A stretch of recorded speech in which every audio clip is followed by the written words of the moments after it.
¿Cómo están? Bienvenidos a un capítulo más de Escena del Crimen. Hoy vamos a remontarnos a unos cuantos años nuevamente en la historia del crimen de nuestro país para traer a colación una situación de sangre, otra vez ocurrida con el factor de la inseguridad y varios otros que propiciaron una emboscada mortal. Esto ocurrió en San Lorenzo, en una zona bastante poblada ya, bueno, en esta parte de la historia al menos sí, con mucha población, pero en aquel entonces no tanto. Quizás esa falta de urbanismo en el sitio también fue propicio para que estos delincuentes pudieran tomar por asalto y asesinado a un universitario, un chico estudiante, trabajador, que volvía a la casa en horas de la noche y finalmente lo atraparon ahí en medio de la nada. Vamos a ver de quiénes se trata, quién es la víctima y los victimarios en esta historia.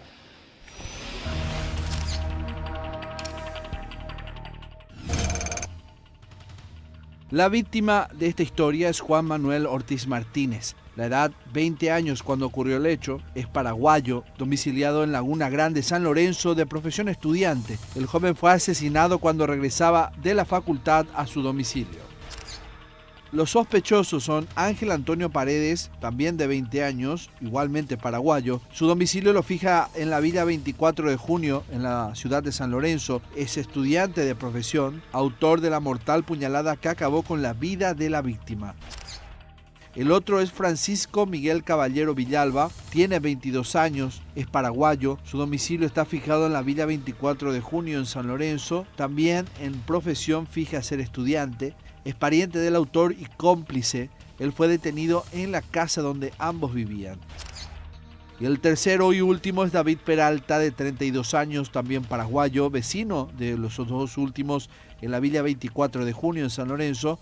Es empleado y se entregó voluntariamente al saber que era buscado por el crimen.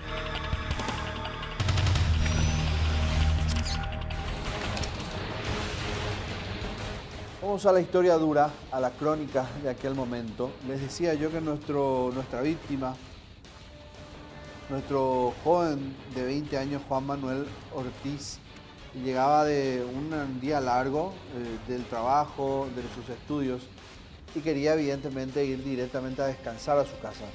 Pero para eso faltaba un largo tramo, un trayecto bastante prolongado después de bajar del bus que lo llevó. Tenía que ir caminando hasta su casa.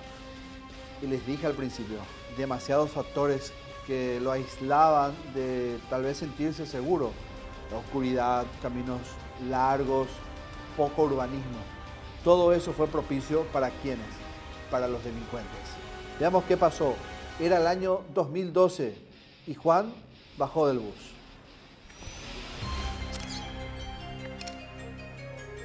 ¿Qué pasó?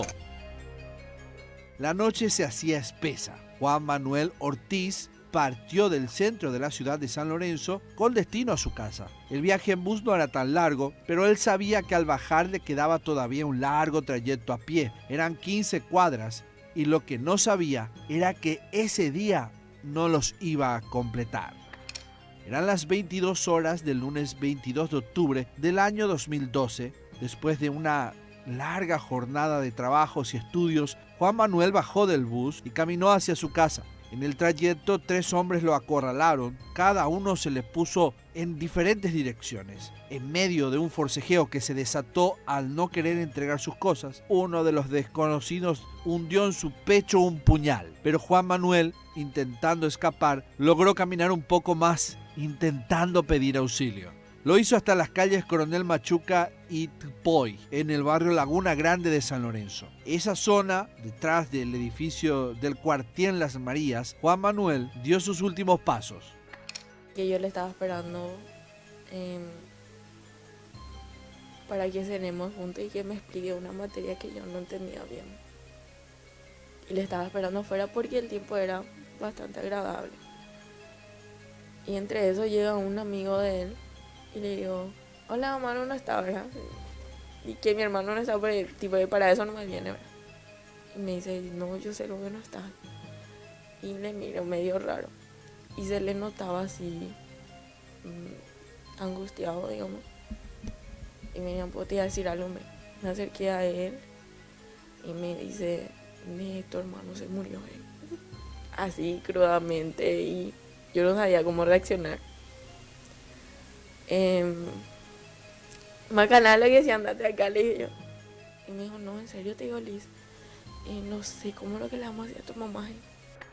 Malherido, el joven estudiante cayó en medio de un pastizal. Su agonía se extendió por minutos, en que finalmente murió desangrado. Los agentes de la comisaría 53 del barrio San Miguel llegaron al lugar e intentaron reanimarlo una y otra vez, pero no tuvieron éxito. Él ya estaba muerto. El crimen parecía ser producto de uno de los tantos robos del día a día en aquella zona. Entré en la sala y estaban ellos con mi hermanito cuando yo tenía 12 años. Y miré hacia mi mamá y ya lagrimé sin atajarme. ¿Qué te pasa? Y parece que a Manuel le asaltaron. Eso fue lo único que se me vino a la cabeza, no sé ni cómo, pero eso fue lo que les dije. ¿Y cómo picó? Dice mi papá, se levanta y luego allá afuera está Elvio. No sé bien dónde es lo que pasó. Pero yo ya sabía la verdad, porque él fue y me dijo que ya estaban ahí los policías y que ya le dieron por muerto. El vecindario estaba cansado de los constantes robos que dejaban en zozobra al barrio al caer la noche. Ellos alzaron su voz en protesta ante la inseguridad. El ocaso era el momento en que empezaban a salir los delincuentes, que luego de realizar todo tipo de asaltos, se escabullían entre pasillos y patios baldíos. Sí, solo caminar, es súper oscura. ¿Muy oscura? Sí. ¿No venís de tu trabajo o solo usas este trayecto? Estoy viniendo de mi trabajo. ¿Y a qué hora más o menos acá ya no se ve nada? Y más o menos eso es las 7, las 7:30. Muy oscuro es muy peligroso. ¿Qué más le preocupa de la zona? Y que haya más seguridad. Porque, por ejemplo, ahora le mataron a ese muchacho, el estudiante. ¿Y acá la policía? Y la policía pasa muy poco. La poca iluminación de aquel sendero que a diario utilizaba para regresar a su hogar se convirtió en un factor cómplice de la tragedia para Juan Manuel. Es oscura, sí, la verdad que sí es oscura. Pero siempre hay mucha gente a esa hora, no sé qué es lo que pasó. Yo quiero justicia por mi sobrino, por favor. No, sí era muy oscuro. En algunas que otras luces públicas nomás funcionaban. Y así mucho tráfico no había en ese entonces. Ni siquiera la calle Laguna Grande no era así como es ahora. Ese sitio era el lugar perfecto para que los autores cometan el crimen y escapen antes de la llegada de la policía.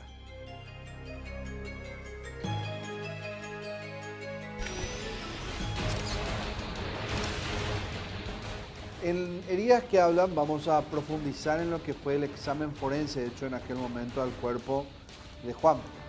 Un arma blanca muy profunda fue la que utilizó el asesino, el que lo atacó directamente. Dañó órganos vitales, órganos fundamentales, órganos que en esa falla generaron un shock hipovolémico, porque además de herir o perforar el pulmón, dañó el corazón y también vasos sanguíneos. La causa de la muerte fue esa, un desangramiento importante, rápido. La muerte estaba ahí, a segundos de que lo habían herido.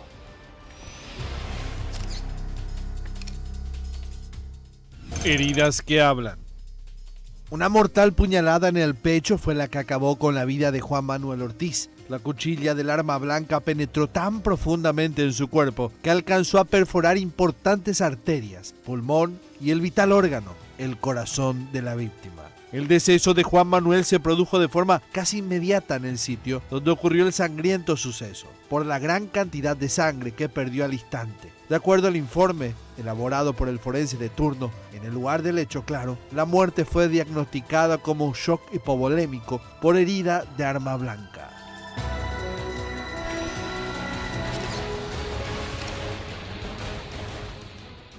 A Juan le faltaba muy poco para llegar a su casa cuando fue atacado. Caminó por mucho, venía pensando en todo. Quizás nos imaginamos después de una larga jornada, los estudios previos, algunas que otras preocupaciones. Y faltando tan poco es donde genera más impotencia. En esta parte de la historia nos relatan qué fue lo que sucedió realmente cuando faltaba muy poco.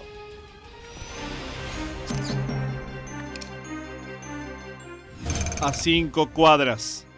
15 cuadras debía caminar Juan Manuel Ortiz Martínez para llegar a su casa. Luego del accidente de su padre, lo hacía caminando para evitarle preocupaciones a su madre, Marina Martínez. Como te comenté, mi papá tuvo un accidente y fue en moto. Y ese era el temor de él, que tipo que le pasara algo igual. Porque en ese entonces, tipo que todo el mundo podíamos estar más libre, ¿verdad? Y no sé, a mi papá le había chocado un borracho y sufrió muchísimo mi papá, nosotros detrás de él. Y eso era el miedo de él, de que le pasara algo igual. Y la palabra que le llegó a decir a mi mamá fue, mi mamá le dijo, ¿por qué no te vas en moto? Va a ser más rápido. No, mamá, va a patañan desde Wii, se maña accidentaron ahí, le dice a mi mamá. Y eso, por eso es que no se iba en moto, porque tenía una moto en ese entonces. 5 ya había caminado desde la avenida Mariscal López hasta casi alcanzar la avenida Laguna Grande. En ese sitio ocurrió la desgracia. Pero un detalle del crimen fue bastante llamativo para los policías. Testigos que afirmaban haber visto a la víctima forcejear con los delincuentes. Pero en el lugar fueron encontradas todas las pertenencias del fallecido. Uno de los respaldos de la mochila, cortados, parecía un claro mensaje. Querían no robarle la mochila, sí. Eso fue lo que quisieron hacer. Pero no, al final no, nada material no le quitaron. Es lo más importante, sí. Sí, así mismo fue. Pero gracias a Dios hubo personas quienes vieron y que les pudieron describir perfectamente. Más una persona a quien le agarraron antes creyendo que era mi hermano. Y esa persona, no sé, capaz que Dios luego otra vez le puso ahí enfrente para que se pudiera ver todo y que no se quedara tan impune todo lo que pasó. Porque esa persona y también una familia creo que vieron todo. Los investigadores sospechaban que los autores, ante la resistencia de Juan Manuel, decidieron intimidarlo, pero el delincuente penetró muy profundo el puñal y acabó con la vida de aquel estudiante y luego escapó. Sin embargo, un abanico de posibilidades se abriría para los investigadores cuando las sospechas empezaron a dirigirse hacia otro posible móvil del crimen.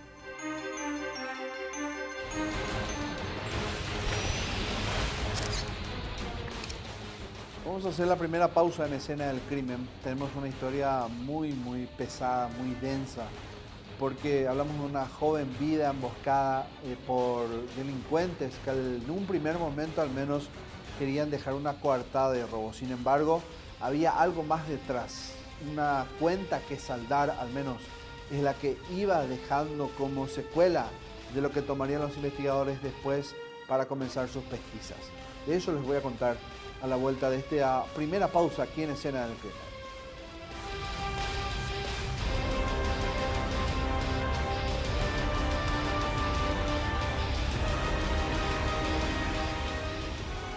Hoy estamos contando la historia de Juan Manuel, un joven de 20 años, estudiante universitario, que además de dedicarse a los estudios en horas de la noche, él, para pagarse esos estudios y también ayudar a quien era su pareja en ese momento, ayudar en la casa y obviamente tener sus cuentas pagadas, trabajaba y bastante desde muy temprano, todos los días, como cualquier otro joven en nuestro país.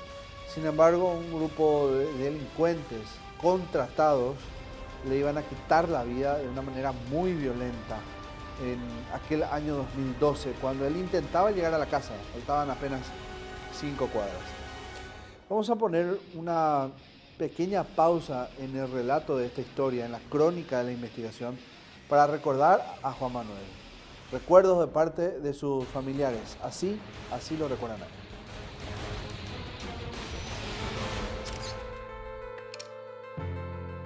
El recuerdo de Juan Manuel. Poco más de 3 meses de haber cumplido sus 2 décadas, Juan Manuel dejó de existir. El muchacho, nacido en un representativo día para nuestro país, dejó marcas imborrables en su comunidad. Nació un 15 de agosto del año 1992. Era un incansable soñador.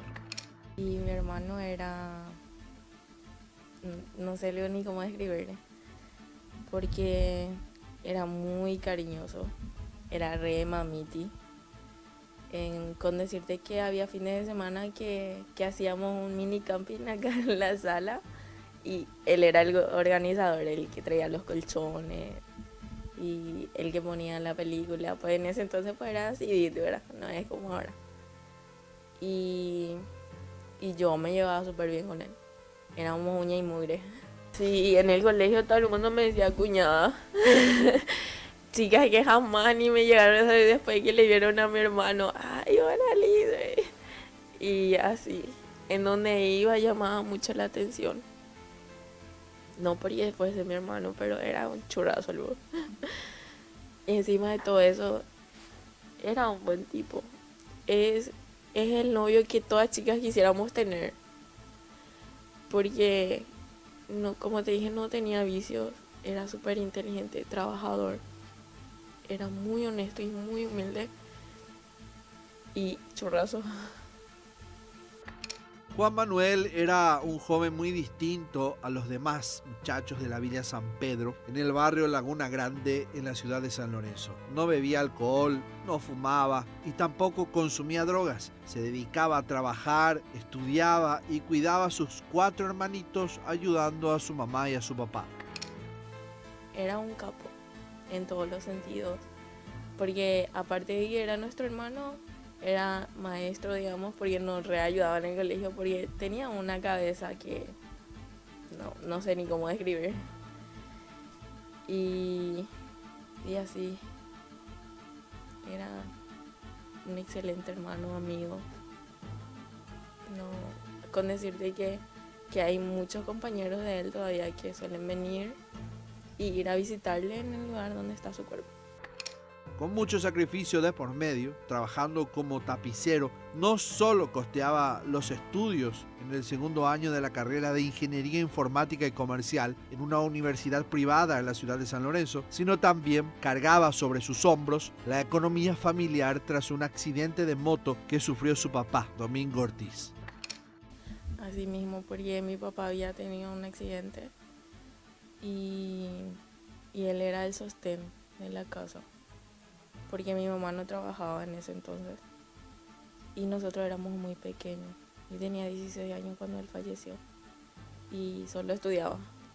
Y mis demás hermanos son menores que yo y él era el que nos traía el pan de cada día. Y a pesar de todo el cargo que tenía sobre él seguía con la facultad porque trabajaba de día y se iba a la facultad de noche. Sí, era muy buen alumno. Eso fue lo que nos comentaron en la facultad. En el colegio llegó luego a salir a uno de los mejores. Para sus hermanos, hasta hoy les queda de ejemplo su recuerdo de fortaleza, sacrificio y amor. Él siempre nos decía que iba a comprar una feroz casa en donde íbamos a estar todos. Y igual más si Edu tiene su novia, Edu se llama uno de mis hermanos. Gordo le decía a mi hermanito menor. Y Gordo también tiene que casarse. Y ella lo que no se va a casar, decía por mí. Y todos vamos a estar en esa casa. Y ese era el sueño de él. Él salía al mediodía y se iba a buscarme del colegio. Y antes de ir a trabajar, o sea, yo entraba en la mañana y él me llevaba y me traía al colegio sin importar el horario de su trabajo, o sea, si almorzaba bien o no. Ya te digo, éramos uña y mugre. Y él era así conmigo. Era celoso y no me iba a dejar tener novia hasta los 24 años. Y así. era conmigo él. Durante su velorio, solo dolor se respiraba en la casa. Parientes, amigos, compañeros de colegio y facultad, vecinos y hasta desconocidos que pasaban por el lugar acompañaron a toda la familia.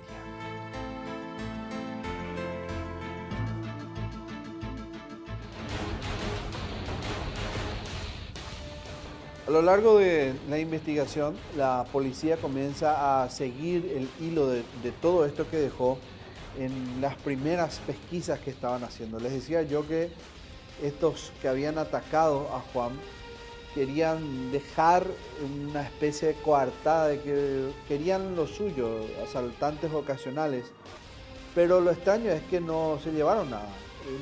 Al menos no les faltaba pertenencia según lo que pudieron recolectar de la familia de Juan. Entonces había algo más. ¿Por qué un ataque intempestivo? ¿Por qué algo sin justificación? Y es ahí donde la policía por experiencia comienza a dibujar la teoría de una ejecución previo trato con otra persona. Es decir, lo ejecutaron por algo más, un ajuste de cuentas. En esta parte de la investigación, la policía se da cuenta que todos los que participaron de esto eran personas de un núcleo familiar.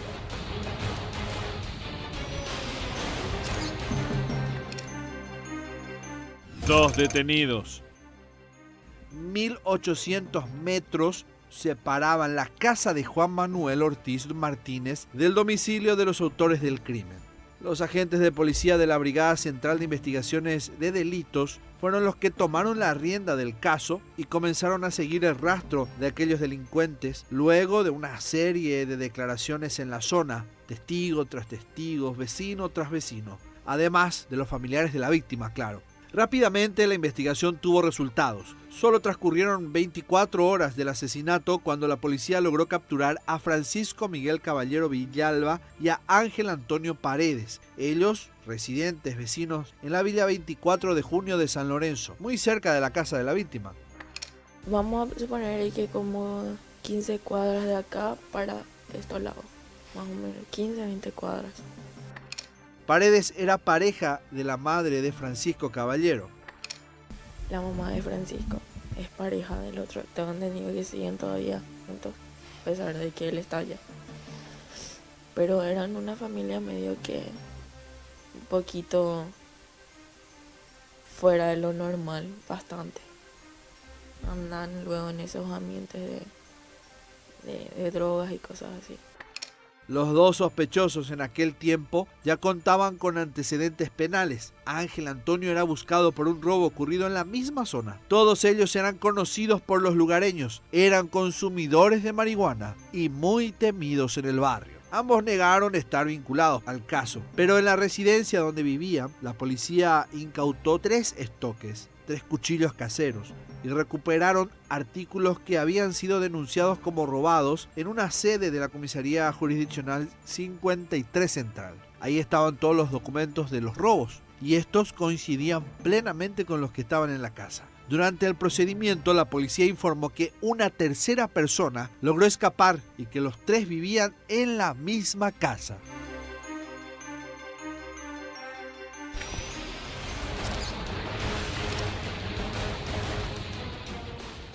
Evidentemente que la presión iba a conducir de alguna manera a que el tercero y último de los integrantes del grupo que atacó a Juan se entregue. Y así fue. De hecho, que al ver que sus primos cayeron detenidos, que estaban ya bajo tutela o estaban demorados bajo la jurisdicción fiscal policial, no le quedó de otra y finalmente se presentó ante la policía. ¿Cuál sería su coartada? Veamos.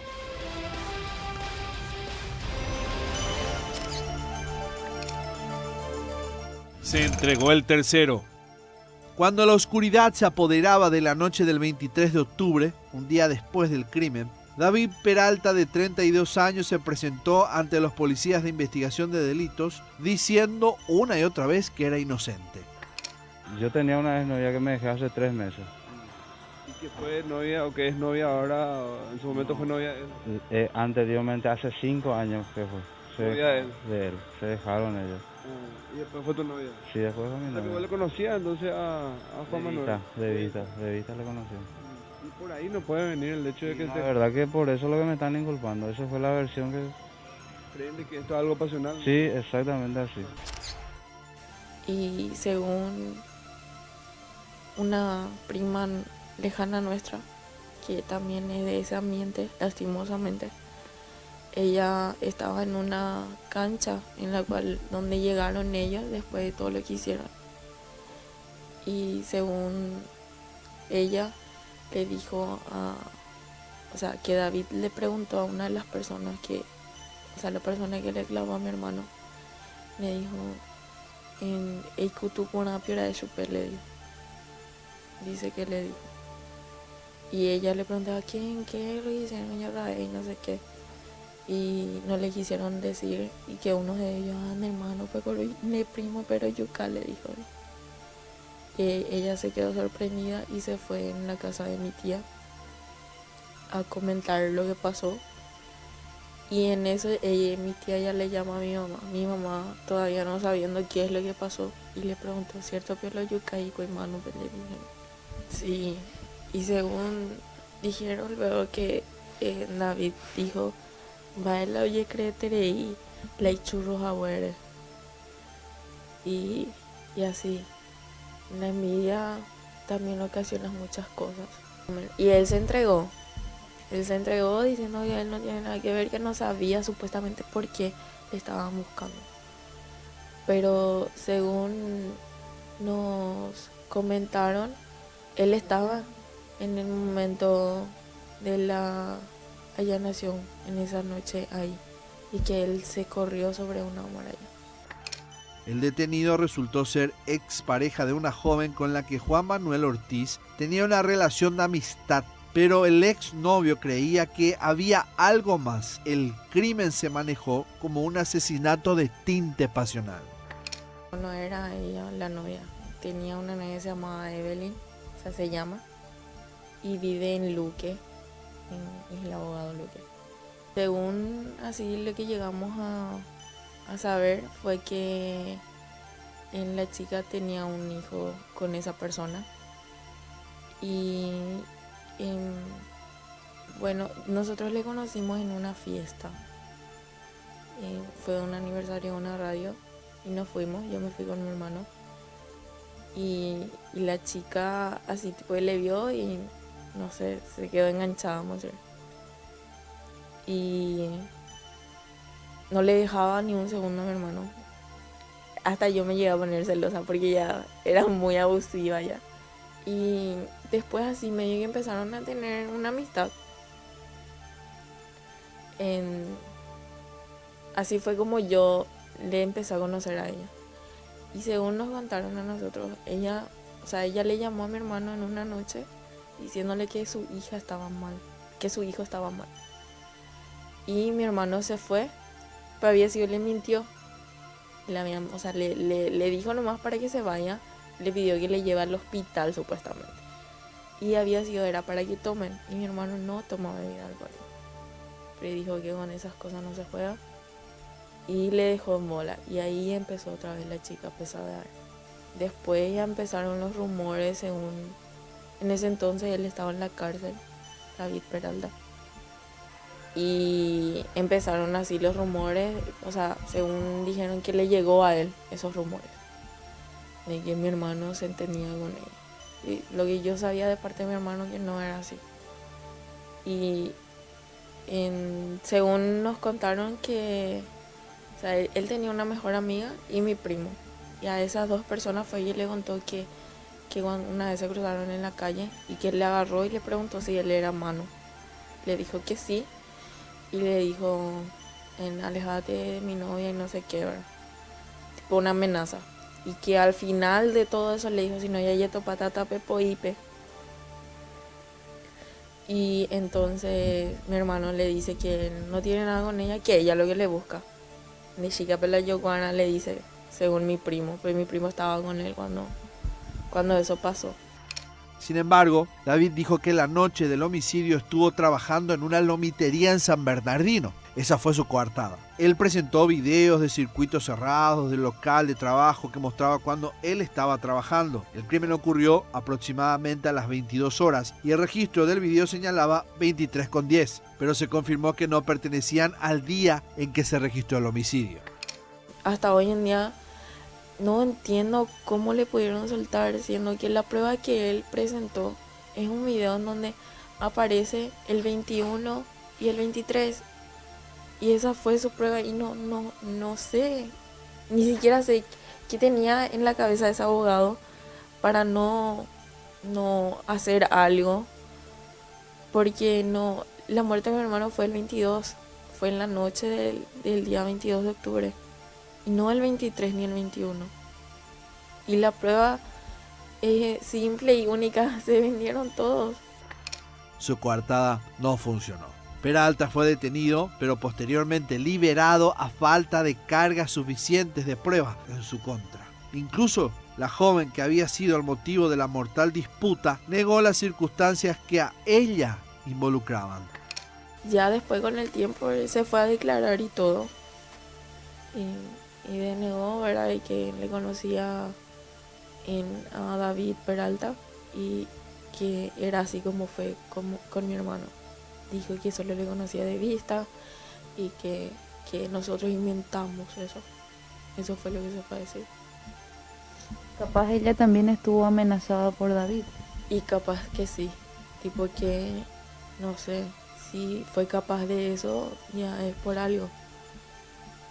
No sé, habrá dicho que, no sé, seguro tenía en la cabeza que ella y su hijo, ¿verdad?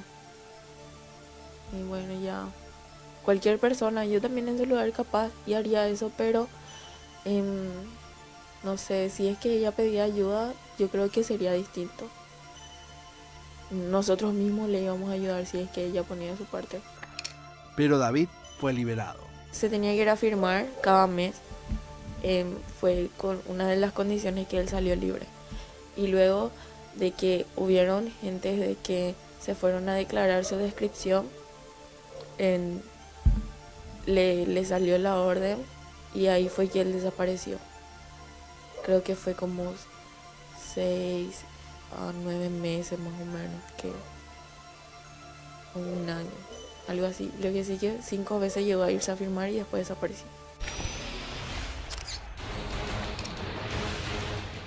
Ya con los 3 detenidos comenzaba el trabajo más profundo de los investigadores, principalmente del laboratorio del Ministerio Público, porque tenían que analizar toda la carga probatoria que después se iba a presentar a juicio, todas las evidencias de cargo, de descargo, todas aquellas incriminatorias que podían establecerse como nexo con lo que fue el asesinato de Juan. Y entre ellas resalta una en particular, y según la fiscal de aquel entonces, fue la fundamental, la que describió toda la escena. Por eso generalmente las armas también hablan por sí solas al compararse con el examen forense. Esto sucedió.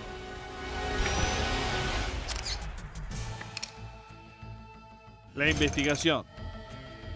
El relato de varios testigos fue la pieza fundamental para la policía en la tarea de identificar a los autores del crimen. En aquella oportunidad, estos 2 supuestos autores materiales del hecho se habían cruzado con 3 personas. Específicamente era un señor que iba a bordo de una motocicleta, fue el primero. Después se cruzó con un estudiante también que se cruzó primero con ellos. Inclusive este universitario recuerda muy bien el aspecto físico de estas 2 personas, la vestimenta. Los 2 estaban en short, uno tenía remera, ambos tenían kepis, e inclusive uno de ellos le pidió un cigarrillo. Y él manifestó que inclusive le dio fuego y le prendió el cigarrillo y le facilitó un cigarrillo. Y siguió su camino. Después de unos metros escuchó un grito y al girar y darse la vuelta vio que una persona gritaba, le pedía auxilio y vio que estas 2 personas con quien él se había cruzado un minuto antes corrieron del lugar. Entonces, ese es un testigo muy importante y en base a ese testigo también el tribunal colegiado formuló su condena. Después, este muchacho, este universitario, regresó donde estaba la víctima y él inclusive le pidió auxilio, le abrazó y le auxilió. En ese momento también pasaban otras personas que le ayudaron a este universitario y él llamó al 911, pero después ya se desvaneció la víctima, cayó en el lugar y él falleció en el lugar, no pudo ser auxiliado. Tengo suficientes elementos de sospecha, ¿verdad? Basado en un primer momento realizamos los allanamientos ayer, basados ya en versiones de algunos testigos que deben de venir a declarar y tener las declaraciones en forma escrita. Tenemos un arma que presumiblemente pudo ser utilizado y que coincide con las características de la herida recibida por la víctima, ¿verdad? Eso ya son evidencias. La rápida acción de los agentes de investigaciones no solo derivó en la captura, sino también se delimitó las verdaderas circunstancias del asesinato, que al principio se trató como un robo fallido. En el lugar habíamos encontrado la mochila de la víctima, que tenía un corte que, conforme con las investigaciones y los investigadores, presumimos de que fue un corte que se le realizó en razón de que él intentó defenderse con su mochila. En la mochila habíamos encontrado el celular de él, su billetera que contenía 5.000 guaraníes, sus cuadernos y bolígrafos, ¿verdad? Son elementos de la facultad. En un primer momento no hubo indicios de robo, porque todas sus pertenencias estaban en su mochila. Luego de comprobarse la participación de 2 de los involucrados en el asesinato, la fiscal Dora Knoll imputó por homicidio doloso a ambos asesinos y los 2 fueron llevados a prisión. Yo decreté la detención de estos 2 y de una tercera persona que se manejaba como el tercer sospechoso en el hecho. Esta persona, el tercer sospechoso, tenía vínculos con estas otras 2 personas, con estos ya detenidos. Sí, uno de los detenidos era su cuñado, es decir, esta tercera persona tenía una relación y 2 hijos con uno de estos muchachos aprehendidos. Pero esa vez yo recuerdo que la dueña de casa dijo que esta tercera persona, que era David Peralta, que es David Peralta, ya no vivía en el lugar, no estaba en el lugar. De un principio manejamos como que esa era la casa de él, pero resultó ser que él no estuvo en ese lugar y supuestamente hacía un tiempo que se había ido de esa casa. Y de un primer momento saltó el nombre de David Peralta para los investigadores. Él se presenta en la comisaría de San Miguel, la 53. La comisaría 53 de San Miguel es la comisaría jurisdiccional y la que investigó. Él se presenta, no recuerdo cuántos días después, si fue al día siguiente, no recuerdo. Él se presenta acompañado de su patrón e inclusive acompañado de, creo que 2 periodistas, porque él realizó manifestaciones a través de una prensa, un medio de prensa, que no recuerdo tampoco qué prensa fue, y dio medio como una conferencia de prensa alegando de que él no estaba en el lugar, en San Lorenzo, en la Villa 24 de Junio y en las inmediaciones el día del hecho. Y así fue que se presentó con su patrón, le tomamos la declaración testimonial ya con el transcurso de las investigaciones al patrón y también a sus compañeros de trabajo. Ellos ofrecieron el circuito cerrado porque el señor tenía una lomitaría en San Bernardino y él supuestamente alegó estar en San Bernardino trabajando ese día del hecho y en la hora del hecho. Presentaron el circuito cerrado, todo eso se realizó después en la semana siguiente a la investigación. ¿Esos circuitos cerrados están todavía en la fiscalía, no? Sí, se presentó y se realizó una prueba pericial al respecto para determinar si correspondía en primer lugar, si correspondía al día del hecho, si no se cambió el día. y si correspondía con las imágenes de David Peralta. Sí, se realizó una pericia al respecto. Todo hicimos. Entonces se corroboró de que él estuvo en San Bernardino ese día que ocurrió el crimen al menos, porque la familia había dicho de que eran imágenes del día anterior supuestamente.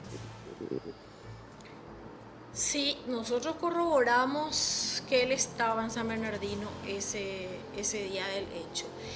Hay varias versiones, ¿verdad? Realmente los familiares a quienes yo siempre le escuché también, pero materialmente y físicamente él no estuvo en San Lorenzo, pudimos corroborar. Yo en un primer momento decreté la detención de los 3 y formulé imputación con relación a los 3 sospechosos, ¿verdad? Y luego realizamos muchas otras testimoniales, parientes, vecinos que manifestaron de que existiría o que existían una cierta enemistad, un problema, un antecedente, amenazas entre David y la supuesta víctima. La víctima, ¿verdad? ¿Contra él se formuló acusación?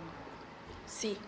Después de todas las investigaciones, yo terminé formulando imputación en contra de él, como autoría moral, ¿verdad? Pero siempre como autor. Él fue acusado, él cuenta con una acusación. Llegamos a la audiencia preliminar y él no se presentó a la audiencia preliminar. Creo que varias veces fueron suspendidas las audiencias y finalmente logramos hacer la audiencia con relación a las dos personas que estaban recluidas y se elevó la causa a juicio oral con relación a estas 2 personas y se realizó el juicio oral con relación a estas 2 personas y David fue declarado rebelde y a la fecha de hoy él sigue rebelde, la rebeldía sigue.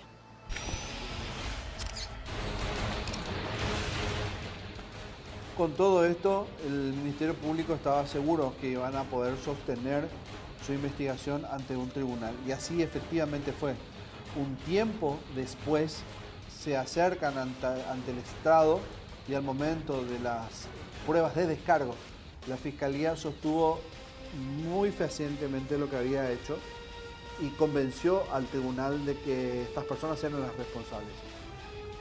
Las condenas fueron altas para algunos, para otros no tanto, esto según evidentemente la familia. La mayor de todas fue de 22 años para uno de los autores, aunque en aquel momento había una ausencia que iba a ser muy reclamada.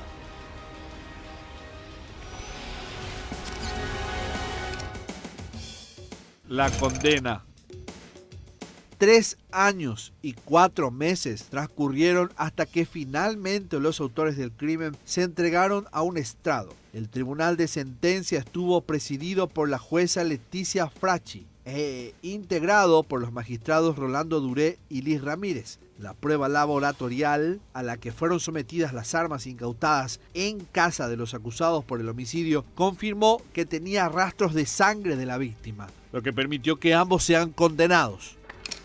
Y 2 personas, las que están en la cárcel, tenían la sangre de mi hermano porque se le hizo las pruebas. Y o sea, evidencias no faltaban.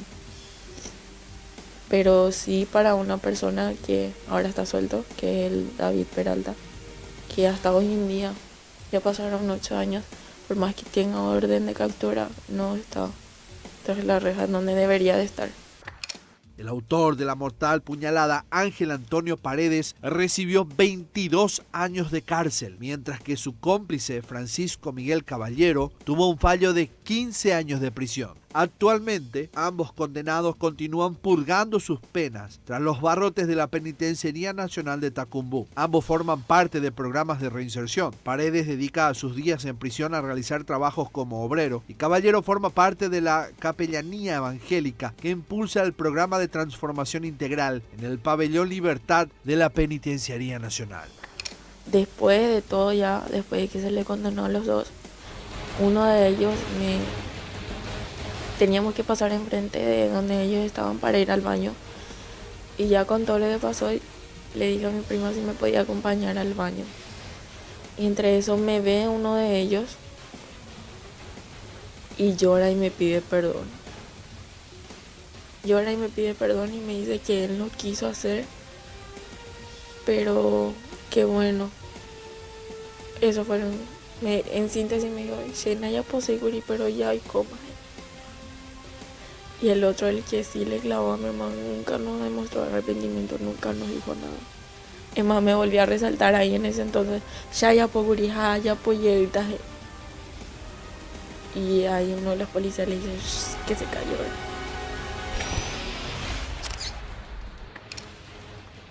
Vamos a hacer el último corte en escena del crimen. Al volver, si suponían que la condena era el cierre de todo esto, no. Hay una herida que quedó abierta en aquel entonces. Pausa y ya ahora.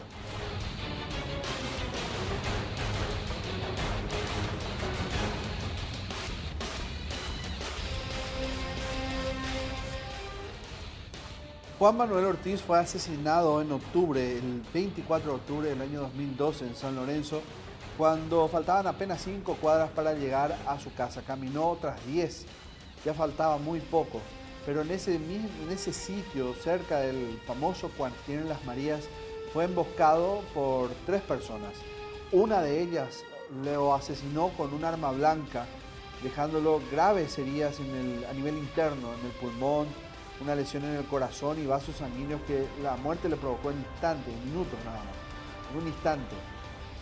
Con el tiempo, la fiscalía logró encontrar que las personas que habían hecho esto eran todos de un núcleo familiar, primos, para ser precisos.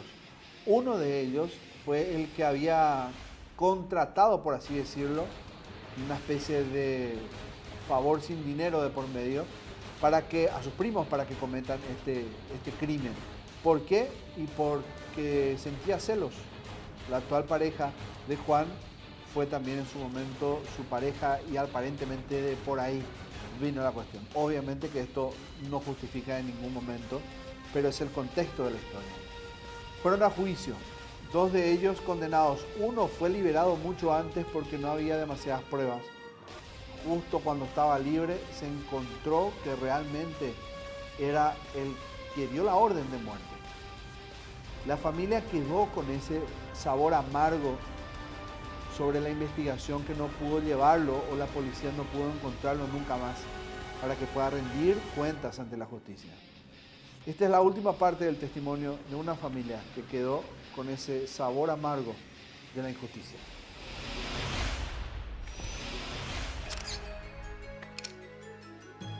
Herida abierta. La libertad de David Peralta dejó cicatrices incurables para la familia de Juan Manuel. Durante mucho tiempo, posteriores al crimen, la familia intentó encontrar respuestas, intentó resolver el caso que quedó estancado para la policía y la fiscalía. Sinceramente la ayuda de la fiscalía poco y nada tuvimos. Y fui yo y mi tía y una amiga de la familia quien golpeaba puerta por puerta para saber informaciones de esa persona.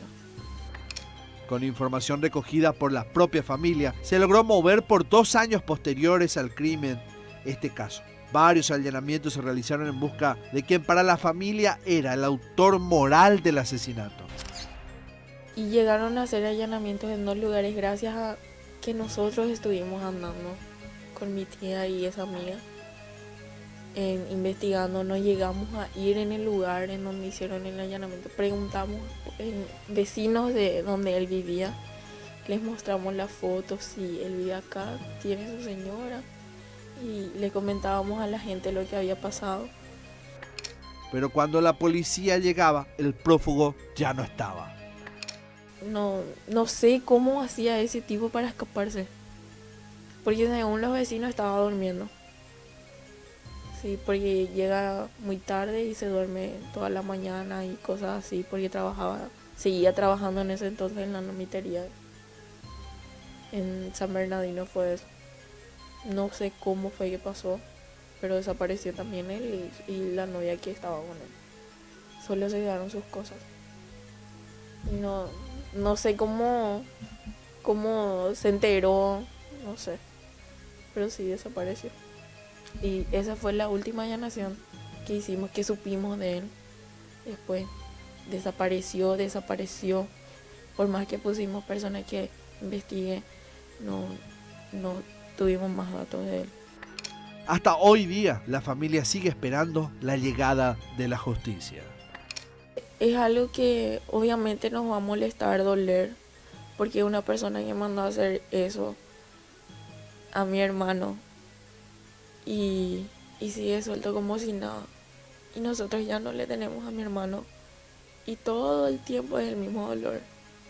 Y el dolor aumenta. La gente dice que con el tiempo pasa, pero es bola. Con el tiempo sentimos ausencia. En cada fin de año, las fiestas, en una silla tenemos que quitar de la mesa. Y es injusto que él siga libre como si nada. Que pueda vivir y estar con su familia como si nada, siendo que él tiene que pagar por lo que hizo. Y cómo una persona puede andar como un fantasma. Muchas cosas no cuadran. Pero la realidad en nuestro país pues es la corrupción.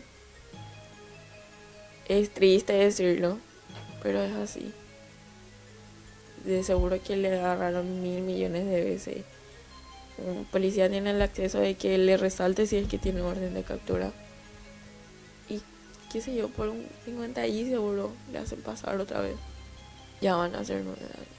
Y él sigue eso. No justifica que por una persona haga lo que hizo. Destruyó una familia. Destruyó por completo, porque yo entré en depresión 1 año. Estuve con tratamiento. Mi vida fue un caos por 1 año. Mi mamá hasta hoy en día, pasaron años y todas las mañanas es lo mismo encontrarla ahí sentada con sus ojos llorosos. Y es un dolor que nunca va a acabar, que ya vamos a llevar toda la vida.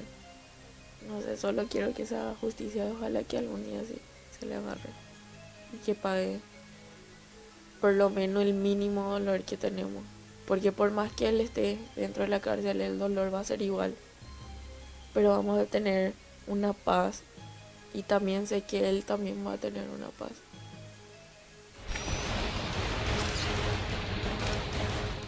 Si hay algo que queda en estos tiempos de los que estamos viviendo, es que muchas veces las investigaciones de la policía y la fiscalía penden de un hilo tan fino para poder decidir sobre el futuro de quienes podrían ser inocentes o culpables de un hecho criminal como el que hoy fuimos testigos.